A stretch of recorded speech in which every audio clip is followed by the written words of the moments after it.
Hello, everyone. Welcome to another episode of The Good, Bad, and Ugly of Business. I'm your host, Catryn Becker. On this podcast, we interview incredible people because we want to learn what they have learned in their life. What has made them successful? What are the failures that they've gone through, and what have they learned from them? Because while a smart person learns from their mistakes, a genius learns from their mistakes of others. So much on this podcast, as it's in the name, The Good, Bad, and Ugly of Business, we focus on the business aspect, but we have to remember that we are humans first. We are humans in business. So I am so honored to bring our guest today because she has a really incredible way of helping us to know ourselves and to be one with ourselves, which helps us to be better at business. It helps us to be better at life. It helps us to be better as humans. So this is going to be a really great, interesting one. And for anyone who's skeptical about the metaphysical realm, the spiritual realm, I invite you to come into this conversation with an open mind, with an open heart, and just listen and see what in there is nuggets for you that you need to hear today in this moment. So, Janaki Mayhill, owner of Bhakti Light, welcome to the show. Thank you. I am enthusiastic to be here with you. Thank you for having me. Absolutely. Well, and it's such a great story because you and I actually were in the same high school together. We were in the same graduating class, didn't know each other, and met 20 years after high school. And I think we were friends for like a year and a half before we connected that we knew the same people. And it was like, oh, how do you know so and so? Well, I went to high school with them. I was like, huh, me too. Oh my goodness. Yes. Yes. And speaking of high school, I tried to be invisible in high school. That was my one of my things. I tried to be um, a lot of my school years. I tried to fit in. Hmm.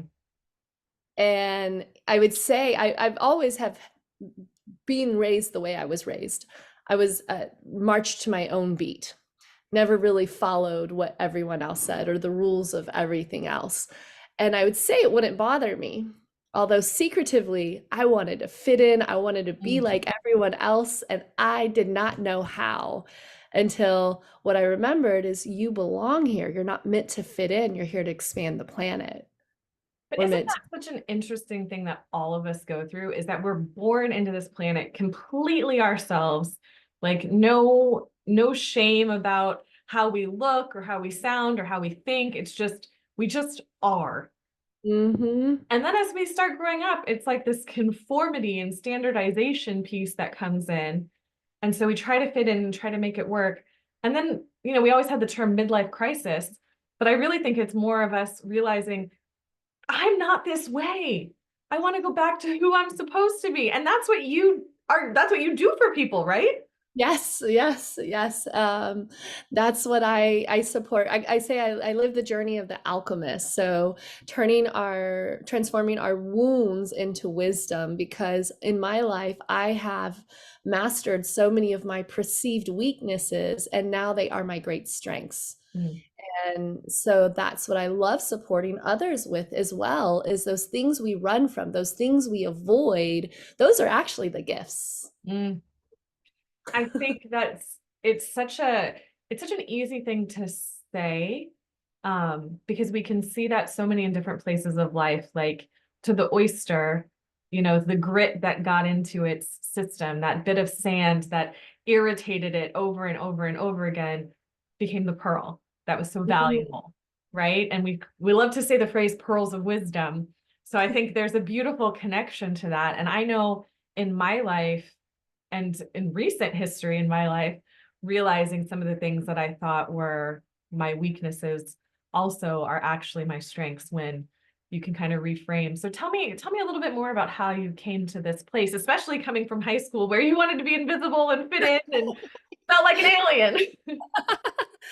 Um, so we'll rewind all the way back to when I was little. I was raised in a yogic type family. So we meditated. My parents were a bit ahead of their time. My mom raised us with a beautiful, truth is one, paths are many. So we got to experience multiple types of religion and different types of, um, she would want to make sure we had all types of experiences in life. Like Mm. it wasn't just one. And one of the things she was very passionate about is service work. Mhm. And that's has been embedded in me is serving. And honestly, that's what shifted in my business as well. I'll get back to that in a moment. So I was raised with a lot of consciousness unconsciously, meaning I was taught all the tools of wisdom, the spirituality, to meditate, all the beautiful things.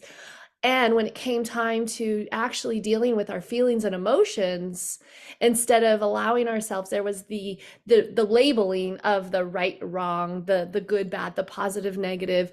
And really all of our feelings, our emotions are simply energy in motion, and they're here as a guidance to guide us.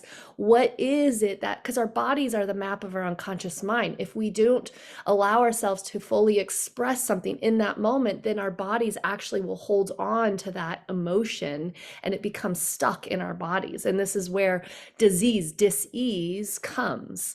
And so my parents gave me the gift, and I say they gave me the gift because I'm here for integrating unity. And I didn't know this at the time. And they gave me the gift of either fist fighting or meditating. So I an experience of two polarities where they were either meditating and everything was beautiful, or they were volcanoes erupting and fist fighting and I was the baby. So I discovered this by writing a bio, and it was a really, really, really long one. And it was one that was actually meant for me. And I go, Mm. oh my gosh, I was that little girl who took on that over responsible role for her parents fighting. And so I took on the blame and shame at a really young age. And so I became to that role of the people pleaser because I wanted everyone to be happy. So I thought if I spoke, I would shake things up. I thought I took on that role as being the one that was around when they would fight, that I caused the fighting. And I think that's so relatable. I know in the work that I do with clients, so many people, specifically women, have had that journey as well, where that's something that they've taken on unconsciously, subconsciously, and and aren't aware of it. So just having the awareness is such a huge milestone, for so many. I mean, you got to start somewhere, right? Yes, yes. And once I became aware of it, then I got to dig in from there. And what does responsible mean? And I started like, oh, when I'm responsible, I feel alone. And that's what brought into my awareness. And then I was able to shift the relationship, because everything is about relationships, relationships with words, relationships with people, relationships. It's the relationship and how you relate. I like to call it real lating, because it's the real that we see in our mind. It's the movie that we're playing. Right. I mean, And people will say things like, perception is reality. And that's so true for that. it is. And it's so funny. And I mean, there's so much that people ask, when is your awakening experience? I go, which time? There's so many. I remember one time sitting with one of my facilitators, and she goes, well, what are you here for? And I'm like, my peace and my love. And she goes, that's excellent. How do you feel about conflict? And I was like, no conflict, because that was my MO, is to run from conflict when it would appear. And it's actually my husband who supported me into, no, you're going to stay. We're going to talk about this. We're not going to run. and and so it took many years, and allowing myself to actually, when conflict would appear, remembering I am divinely supported. So what I would do instead of running is I would call upon my angels or God, and I go, God, help me love. Angels, help me love, because I know love transcends it all. It all takes is one drop of love to love what we have yet to love. Hmm. And that allows the pattern, the belief to shift. Well, and you think about, I think about all the stereotypes and things that are just in in our culture and in our subconscious as a result of that. But especially with men don't cry. Crying is a sign of weakness. If you've got these big emotions, you fight, right? Most men go towards that instead of experiencing the same way, or maybe not the same way, but in our own way of how we all experience guilt and shame, and fear. Those are kind of some of the base emotions, but how we all interpret them and interact with them and run from them and hide from them and shove them way deep down. And by shoving them way deep down, you're actually unconsciously making it bigger. You're just thinking, oh, it's out of sight, out of mind, but it's this festering garbage that's sitting in a box. And you're like, I'm going to deal with this later. I don't want to deal with this now. And actually, by allowing yourself to express when the moment comes up, that's honestly the agreement that my husband and I have. We move through our triggers. Our relationship's not rainbow butterflies and sunshine, and we move through those triggers because we express when it comes up, and we even say, this may trigger you, but here, this is what I'm feeling right now. This is how I perceive it. And it's something that comes up in workplace situations all the time. I mean, there's lots of times where, a certain manager, subordinate employee sort of relationship where somebody's triggering the other person.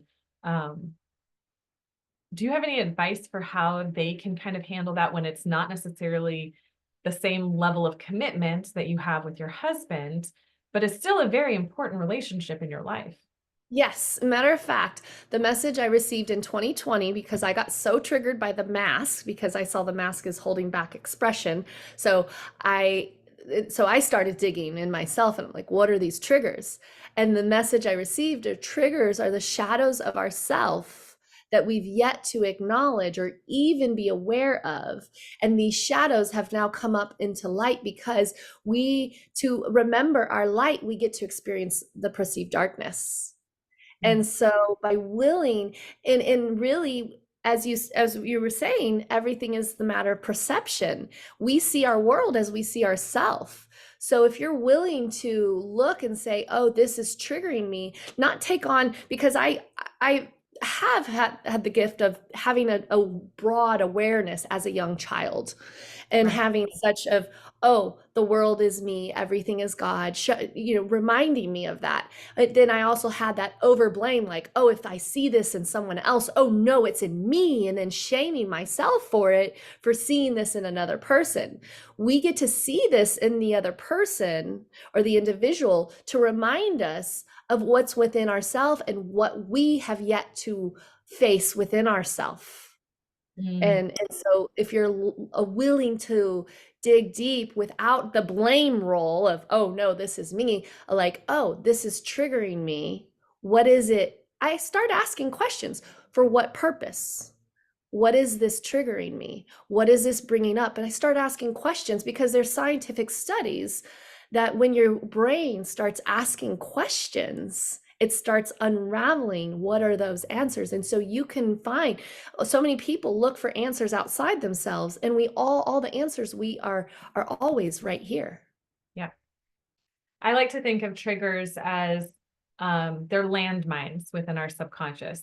So Yes. the landmine's there within us, and it took someone external to step on it, aka trigger it, to bring it to our awareness. And I think we like to blame, like you said about blaming, that we blame the other person for stepping on our landmine.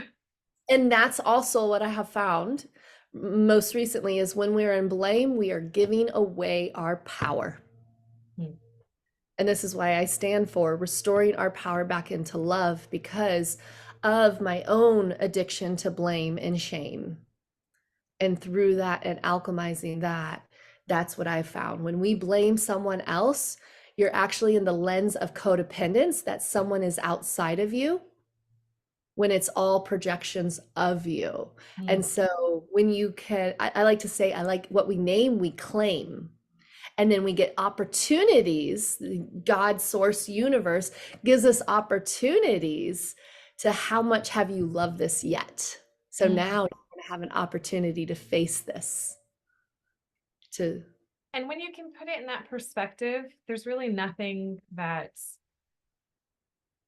like can get at you so much. You know, you have so much more dominion over yourself yes, and getting to yes, choose how you feel and how you react. yes, Instead of just being, you know, the leaf in the wind. You yes. can be the And tree. and what I have found also through my journey is it is a dance. It's letting yourself have and feel your human feelings and emotions. Letting yourself, I received this one time when I was having so much pain in my body, and I was saying, okay, Janaki, you can rise above and overcome this. And I heard my highest self say, stop trying to rise above and overcome and be with your pain. Hmm. And I go, oh. And then from there, I was able to uncover pain about what? And what came up was pain about my dad not fully being present, being home in his own body. Hmm. And so he didn't know how to fully love or feel connected with himself. So how could he fully feel connected with me? So I always would strive for that connection with him. Hmm. And he Speaking would, that out. I'm gonna, yeah. I was remember being 8 years old and him saying, um, I'm gonna go live in India now. You may never see me again. And I remember I used to not be able to say this without tears in my eyes. And I've done so much inner work as this little girl saying, Daddy, don't leave. Hmm. And so, what I now do is my dad is me, and things I choose to see in my dad, I decree it in me, and then I get to.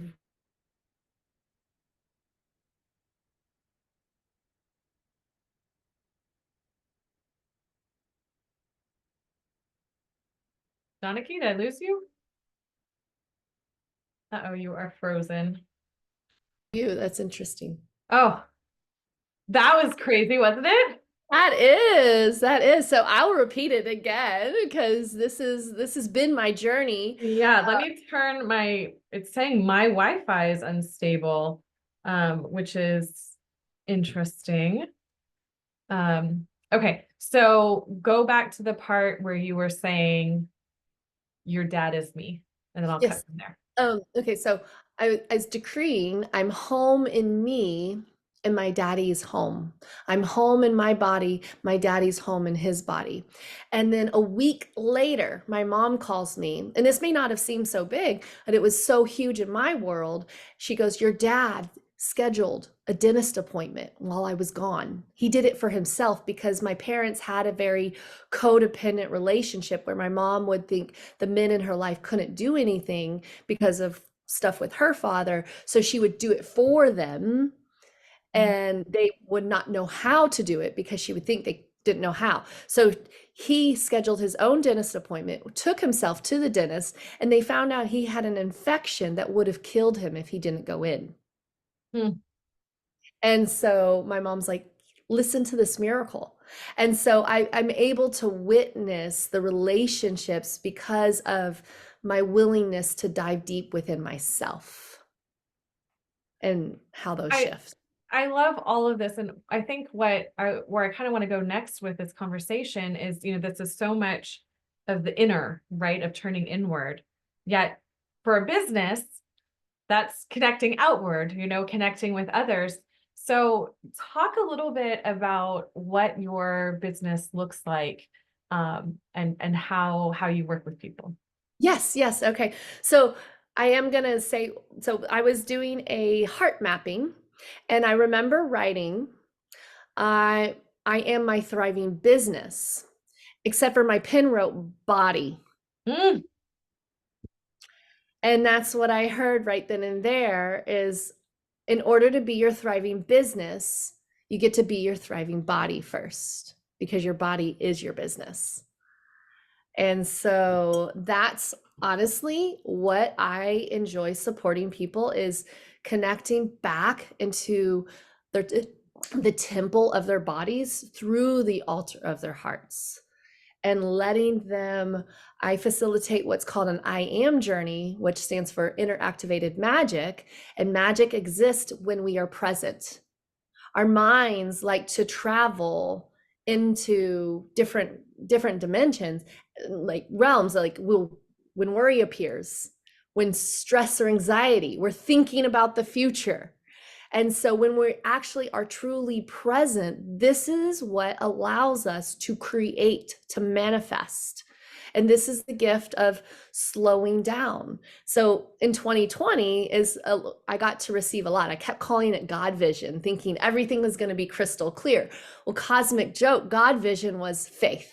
God vision was so foggy, don't even know what's going on. And it's your willingness to surrender it all to God. And that's what was God vision for me. So I got to uncover a lot of things within myself. So where I was shaming people for myself because I was called slow growing up, I was the last one for a lot of things with my test and school. I was the slow one. And so I made myself wrong for it. And so in 2020, I go, the world's slowing down so we could speed up. And I go, oh, Janaki, you've been shaming yourself for being slow. So that's what I support people the best with, is slowing way down to be present with themselves. Because we get so, my husband said it perfectly when I was going to facilitate right around 2020, right after the whole COVID corona thing. And I was starting to do my chakra series, and I was a good busy bee Janaki. I was doing all the things and going to all the shows, and I had my own clothing line and designed my yoga mats and did all the things, the do Janaki. And he goes, you're most powerful in your being self rather than your doing self. And so that's where the place I lead from now is in my being, because our being is connected to our spirit and our and also the divine feminine, and the doing is connected to the masculine of a body. So when we allow our being supported, allow ourselves to lead with our being, and the doing support our being, it's now creating. It's no longer the doing, because a lot of times in business we get ourselves busy because we're trying to avoid. We stay busy so we can avoid of the do. And I say it's the do of the stinking thinking, because we get so wrapped up in our heads. And we allow ourselves. So what I support people with is bringing our head and heart into coherence, because each of them serve a purpose. Our heads will justify, rationalize, tell stories, try to make sense, and our heart remembers. And honestly, what I heard my highest self say is, we're going to help you remember in this lifetime of all lifetimes. And each time one remembers, it merges the dimensions, it's merging the timelines. And every time one remembers, we activate our soul blueprint. And so I have to just interject, because like I gave the disclaimer at the beginning for the people that this may be a little too much for them. At this point, they might be going, what the actual? Well, because our heads are, like I said, our heads, they're the ones attached to the stories. Our heads are great for database and storage. Our heads are great for database and storage. And our hearts are the ones that process, but yet we do database, storage, process all through the head. And our hearts are meant for the processing. So when we align both together. And I know, as you mentioned, that you were raised in this way. So this is something that has been for you your whole life. You've always had this kind of thing. I don't know if it's just my journey or if it's something that other people are experiencing, but it seems like having a more openness to spirituality, because it used to just be like new age, right? And it kind of had the new age label, and it sat in its little box on the shelf, and the people smelled like patchouli, and they wore tie-dye and flowy clothes, and it was kind of its own piece of society. And it seems to me that maybe it's been expanding and it's becoming more mainstream than it has. I wouldn't say it's totally mainstream yet, but it's way more accepted, I think. People are a little bit more open to it. Is that something that you've seen, and how has that changed for business for you? Oh, extremely. Matter of fact, speaking of high school, I had so many high school friends come to me and asking me, "Will you teach me how to meditate? Will you like?" And then I even had people at our reunion come to me and say, you know, I've been this way too, but I was afraid. I didn't know how to express and it wasn't accepted. And so I didn't know how to be this way. So I tried to fit into everyone else and tried to fit into this mold, but I love crystals and I love this. And it's not about the crystals because that's the old belief of spiritual, that something's outside of you. I look at it this way. God is the ocean and we have our cup. And when we fill up the cup, it's what's inside. It's not the container, it's what's inside. And that's what we're connecting with. And this is my belief of the old way of religion, not wrong, although there's a lot of distortion. There's a lot of truth in the Bible, and there's some distortion as well. And it's really coming back into what resonates with your heart. And our bodies, like I said, are the map of our unconscious mind. So we can feel truth when truth lands. People call them goosebumps. I call them God bumps because it's my body responding and I go, oh, I resonate with this. I feel this in my body. And so many of us are in this pattern, this because our mind, our conscious mind produces like 10%, and the subconscious mind is the 90% that runs the show. I say it's like the yapping chihuahua is the conscious mind, and the Great Dane is the subconscious unconscious mind. And this is where the beliefs are stored. This is where things are stored. And this is why I recently, where I shared with you about shame, how much I was hiding my own self behind shame. Shame lives in the paradigm of right, wrong, good, bad, not enough, too much, and broken. Hmm. How many of us, how much has this been embedded in religion, in society, in this way? And so people become into this people pleaser mode where they want to please others, but they don't even know who they are.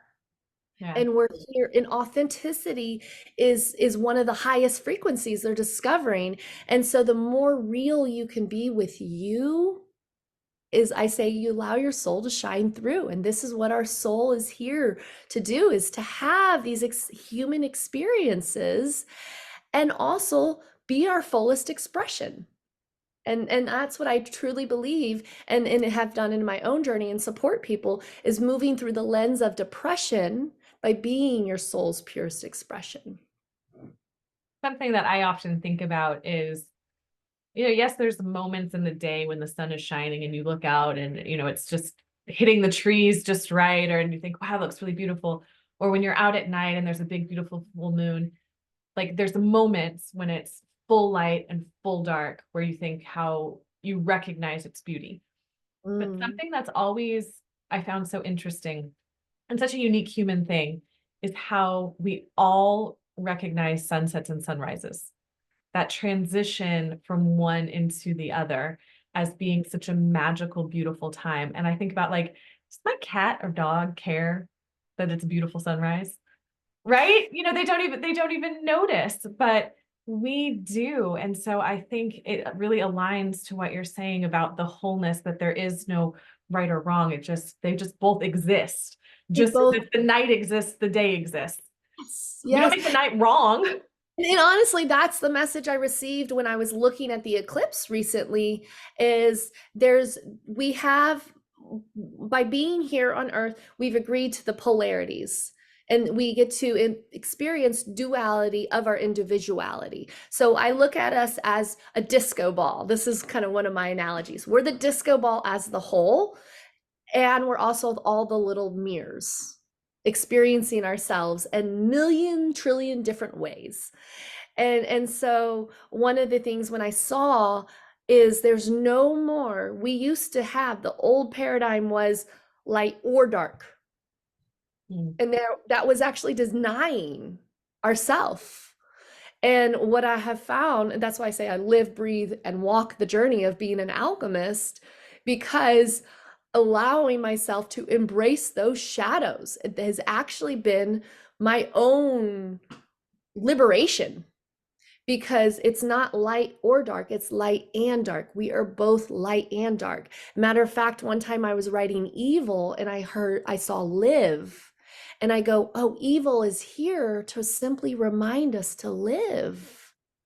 Yeah. We get to experience darkness. How would we know we are light if we're surrounded amongst all light? We get to remember we're light through the darkness. And as we do this, this is what I've received of enlightenment. I spell enlightenment as I-N, because we live in our light.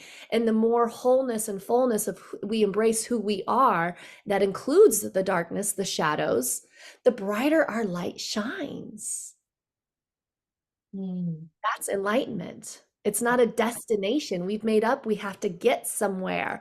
Even with the whole idea of heaven, like I gotta do good in this lifetime, paradigm of shame, so I can get to heaven. No, heaven is here now. And matter of fact, I received that when I was 18, pregnant with my son, and I was attempting to take my own life. And I kept saying, I want to go home. I want to go home. And I heard a voice say, you are home. Heaven on Mother Earth. And it's taken me 20 years of integration of what that is. And that's why I'm so passionate with my I Am journeys, because it's a vehicle that allows people to come home in their body and align their highest self with their current self. And we do that through the altar of our heart, because that's where truth is. It's not the distortion of what someone else tells you. Even what I say, I tell people, receive or reject whatever feels in alignment with you. You don't have to, it's my truth. It's not the truth, it's my truth. And you can resonate with it or you don't have to. Oh, Janaki, this is so good. So as we're wrapping up, can you just, is it possible even to distill like one takeaway for the listeners that are still with us? And how can they incorporate it into business? Because there's a Okay, business so yeah, aspect to the podcast. the getting. When we're in the getting, we forget that we already have. So allow yourself to pause and celebrate those small wins within yourself where you feel successful, where you allowing yourself to pause and be grateful, because the more we can be in gratitude, that is actually the energy of now. The more we can be in appreciation, that is the energy of now. So when you can pause and be grateful for what you already have, you're actually, because what you focus on gets bigger. Mm. And so if you're focused on what you don't have, you're going to create more of what you don't have. So it's the getting that gets us trapped in the cycle, in the hamster wheel, because we're always trying to get somewhere.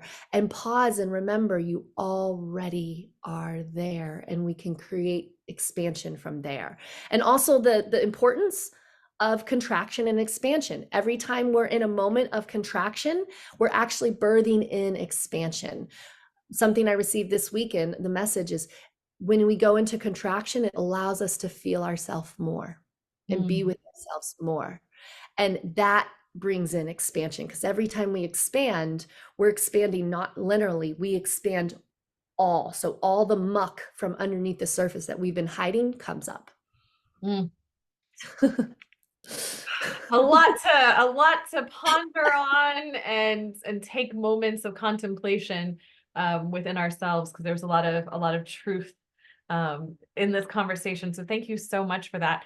So for your I Am journeys, for your inner activated magic journeys, those are held monthly in the Woodlands in spring. Yes, they're held monthly in the Woodlands in spring. I do festivals as well. I do one-on-one sessions with people as well. I call them quantum energy alignments. It's aligning you in the quantum field, and things happen instantly. And so it's bringing your brain and heart into coherence. So yeah, the I Am journey. Huh? The I Am journeys, even though there's a physical location, there's listeners all over the world that are listening on this I podcast. So have you them. I also have have virtual options. I Yes. do. I do. And the virtual experiences are phenomenal, actually blowing my mind because I used to make up that you have to be in person to feel the frequency. And because it's partnered, it's a ceremonial experience that allows you to connect with the temple of your body through the altar of your heart through music. And I integrate hypnosis with breath work, with it is a compilation of multiple facets because there's not one tool. So I bring in so many different tools. And I can attest, I have gone on an IM journey, so I can attest to its magic. And even if someone is skeptical about what's actually happening, it is just a relaxing experience.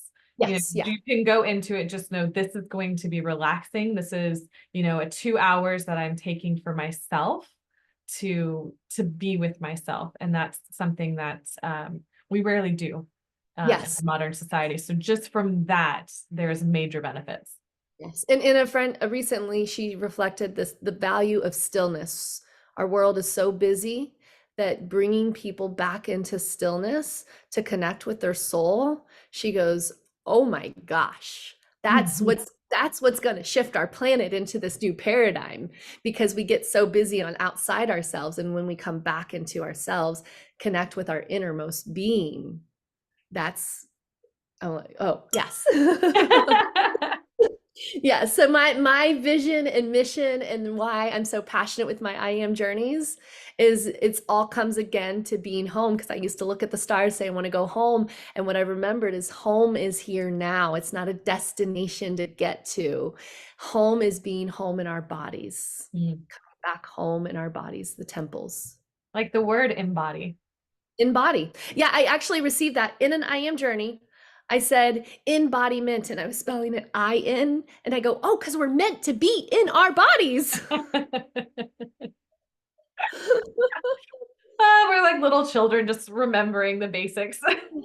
That's honestly what I work with the most is our inner child. I work with the integration of unity through the Holy Trinity of the divine masculine, feminine, and inner child and integrating those three together.